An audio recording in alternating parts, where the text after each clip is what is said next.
కాంగ్రెస్ ప్రభుత్వం వచ్చినాక ఎట్లున్నది? భూభారత్ వచ్చింది, ప్యూర్ పట్టం తీసుకుపోయి లావంలో వారేసిండు. ఇప్పుడు మళ్ళీ చేసుకోవాలంటే పట్టా కావాలంటే 1000 అవుతున్నాయి. ఏ ఊరు మీది? మాది ఈ ఊరే. అంటే ఊరు పేరు అప్షిపూర్. అంటే ఎవరి పేరు మీద ఉంది? మా అత్తమ్మ పేరు మీద ఉన్నది. ఏం పేరు? భూమి పట్టా ఎవరి పేరు మీద? లక్ష్మి అనే పేరు మీద ఉండే. దాన్ని ఏమైంది? అసైన్ భూమిలో కలిపిర్రు. మళ్ళీ మొన్న పోతే సార్ ఏం చేసిన అంటే ఇప్పుడు మళ్ళీ పైసలు పెట్టి చేపించుకో అని చెప్తుండు. మళ్ళీ మరో ఆర్డీఓ కలెక్టర్ లెవెల్లో పోవాలంటే వాళ్ళు తెలియని వాళ్ళు ఎవరు తిరుగుతారు? వాడు చేసినవి మంచిగున్నాయి ఇవన్నీ. ఇంతకుముందు కేసీఆర్ చేసినప్పుడు ₹1 పెట్టకుండా అది పట్టం మీద నడిచింది. ఇప్పుడు మళ్ళీ అది చేసుకోవాలంటే వాళ్ళు 50,000 పెట్టి ఎడకెళ్ళి చేసుకుంటారు లేని వాళ్ళైనా. ఇది ఏమన్నా పద్ధతేనా? ఎట్లుంది కాంగ్రెస్ వచ్చినాక రైతులు? ఏం మంచిగా ఉంది, సగం ఖరాబ్ ఉంది, సగం మంచిగా ఉంది. బస్సులు పెట్టిండు, ఎందుకది బస్సులు మంచిగా ఉన్న వాళ్ళ సంసారం ఖరాబ్ చేస్తుండు. మళ్ళత్తమని పోతురు, అటే విక్తురు ఆడోళ్ళు. చూసేస్తామని పోయి హైదరాబాద్ పోతురు, ఫ్రీ బస్ అయినా. వాడు పెట్టింది ఎందుకు అది? ఫ్రీ బస్ వల్ల మహిళలకు డబ్బులు ఏం డబ్బులు?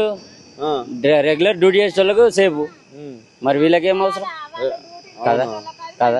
తులం బంగారం అవుతానా? ఏది లేదు, ఏది లేదు. అంతేనా? 500 గ్యాస్ 500 కన్నాడు. ఇప్పుడు 1100 1000 తీసుకునే బట్టి 900 తీసుకునే బట్టి ఫ్రీ ఏముంది? 900 950 తీసుకుంటుండు. మళ్ళీ పిఎఫ్ పడుతుంది అంటారు, పడుతుందా? పడతలే. మళ్ళీ పడుతుంది అంటారు. 2500 ఇస్తామన్నాడు, అవి లేవు. రైతు బంధు ఇస్తామన్నాడు, అవి లేవు. రైతు బీమా ఇస్తాడు, ఏవి? ఆయన స్టేజ్ల మీద అన్ని ఇస్తాను అంటాను కానీ నువ్వు ఇస్తలేడు అంటాను. మరి ఆయన స్టేజ్ల మీద అబద్ధం చెప్తాడే ఒక ముఖ్యమంత్రి? అన్ని అబద్ధాలే. కాంగ్రెస్ తెలియదా? కాంగ్రెసే కరువే, పేరే ఉండే అది కరువు కాంగ్రెస్ అని. అవును, ఇంకా దాంట్లో ఏముంది? కాంగ్రెస్ అంటే కరువా? ఎందుకట్లా? పొలాలని ఎండిపోయినాయి. 10 ఏళ్ళ పొలం ఎండిపోయింది, ఒక గుంట ఎండిపోలే ఉంది.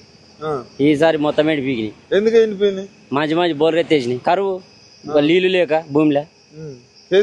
మరి కేసీఆర్ 10 ఏళ్ళు పాలన చేసిండు, 10 ఏళ్ళు ఒక బోర్ ఎండిపోలే, ఒక్క చెరువు ఎండిపోలే. అన్ని ఎండిపోయినాయి.